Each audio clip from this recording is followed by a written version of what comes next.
Hi there, it's Rashay and Rachel. Hey guys. And today we have our friend Davis. She is an amazing sleep expert.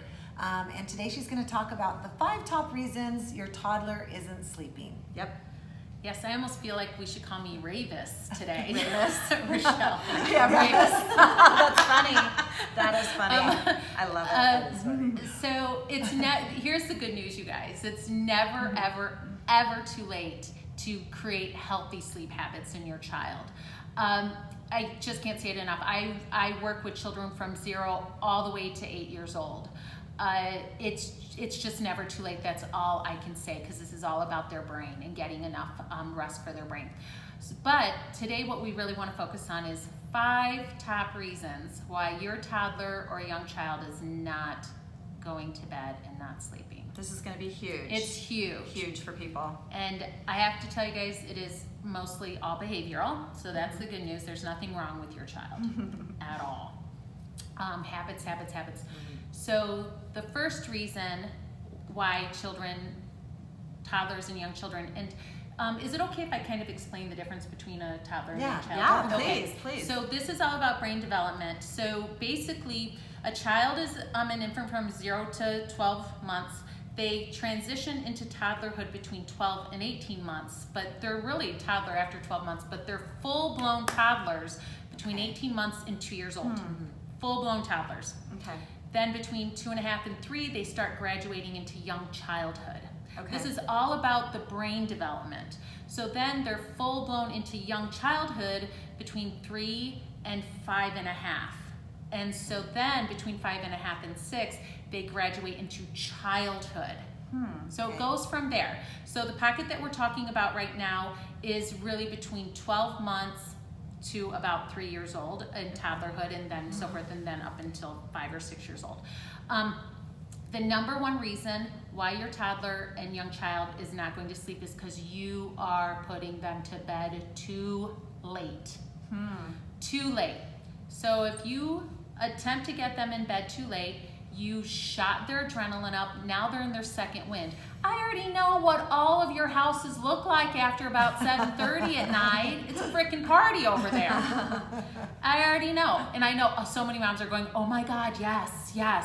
Yeah. So they are in their second wind. And then around 9 or 10 o'clock, guess what happens? They finally crash. And then they're back up, excuse my language, at the ass crack of dawn. Yeah, exactly. Okay? So it doesn't matter how late they fall asleep, they still wake up early. Totally. So too late of bedtime causes the crash and burn, but because of second wind, okay? Yep. Anytime a child crashes and burns, it's gonna perpetuate an early wake up, okay? Yeah. Second is your bedtime routine with them.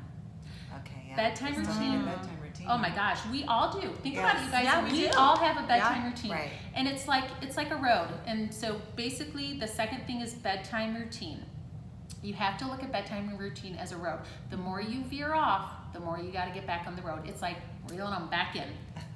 Yep. No reason to do it. Right. So keep it tight, very tight. So if they're toddlers, usually dinner is part of the bedtime routine because they're still going to bed earlier.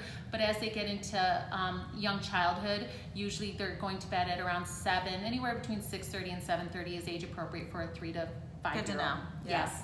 And so dinner's going to be separate. So, but if dinner is together, it's dinner, and then they go straight into a part of the house that they're not coming back from. So then it's into bath time, pajama time. After pajama time, it's story time.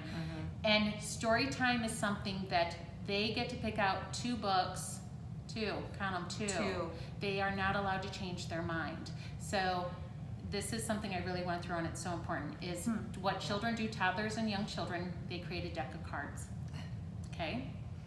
They throw cards out. No, one more, kiss mommy, one more book, one more. Right, yeah. Whatever card you grab, that's the one they go to next. Yep. Even if I'm scared, that's what they go to. It means nothing to them. It's just behavior response. So they get 2 books that usually should not be more than 5 minutes of reading. Then they go down and they go to sleep. That's bedtime routine. Once they're in their pajamas, they should not be coming back out to the living space of the house. period. Okay. And I can explain this to you Good guys. to Have you know. guys ever been in the middle of brushing your teeth and going, darn, I forgot that in the kitchen? Your energy changes when you have to come back out here. Right. You're right. Yeah. Yeah. So with children, you want to keep it on a road. It's Same boom, boom, boom, mode. boom. Yeah. And then once the story is read, then you leave the room. Okay. So the third reason, big reason why you can't get your toddler, young child to sleep is because you hang out in the room with them. Oh. Waiting for them, patting them, rubbing their back. Yeah. And then when Get they fall out. asleep, you slide out, Right. praying, please Yeah. don't wake up. Well, right there, you just screwed up their night because Yeah.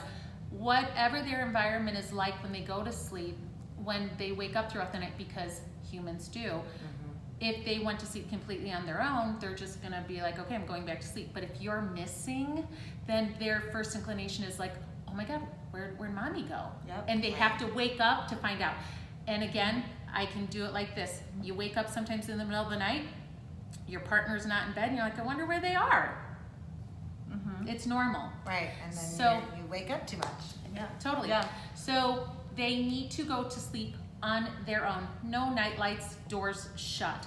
Your child is not afraid. They may seem like it because you just responded emotionally Yep. with their, oh, I'm scared. They're not, you guys. They haven't watched Freddy Krueger movies.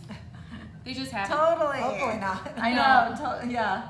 If they have, we have other conversations. That's a whole. But, and you guys, and I understand this is parenting is counterintuitive. It's the truth, contrary action. It's the weirdest thing, but it's very counterintuitive. Because we think that if they say, oh, mommy, come lay with me, I'm scared. And if you go and lie down with them and you're like, okay, and then you let them fall asleep, you just prove to them that there's something to be afraid of. You Oh, just yeah. prove to them. Yeah. Mommy, keep the light on, I'm afraid.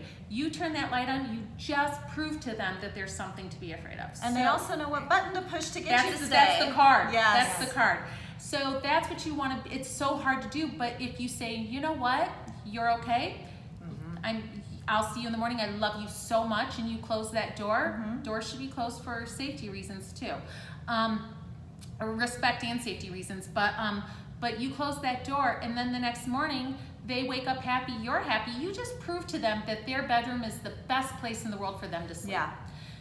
That is big too. The fourth reason kind of right along with that. You let them sleep in your room, or you let them visit your room throughout the night. Yeah. No. Nobody, nope. Nope. Yeah. No, I can't say it enough. No, because again, you're proving to them to be disrespectful. Yep. You are proving to them it's okay for them not to listen to you, because I guarantee you told them at the beginning of the night, don't come in my room tonight, and then they do, and you're like, okay, I'll scooch over here, lay down right here, Because you're so tired, you don't want to get up. Yeah. and so you're teaching them a lot, and that becomes the habit. So that's another one too. Yeah, that's huge. Okay. The fifth one, it's kind of being more proactive, and it's not the biggest deal. That's why it's kind of over here. But it is important what you feed them at dinner and after dinner. It's so important. 0, 0, 0 fruits at dinner. No fruits, no fruit juice. For all of us, fruits are meant for earlier in the day. Okay. They have very cleansing properties, and they're meant for energy. Okay. Fruits are meant for earlier in the day. Dinner time, no fruits, no fruit juice. Listen, don't even do fruit juice, period. It's like you might as well give your kid a cupcake. And my husband's in the dental field. No, nuh-uh. horrible for the, yeah. Yeah, totally. And the other thing too is from dinner forward, they really should not have 4 ounces of any hydration at all. Yeah. Because again, after 18 months old, again, potty train's another one. Right. But after about 18 months old, your child can feel when they poop and pee.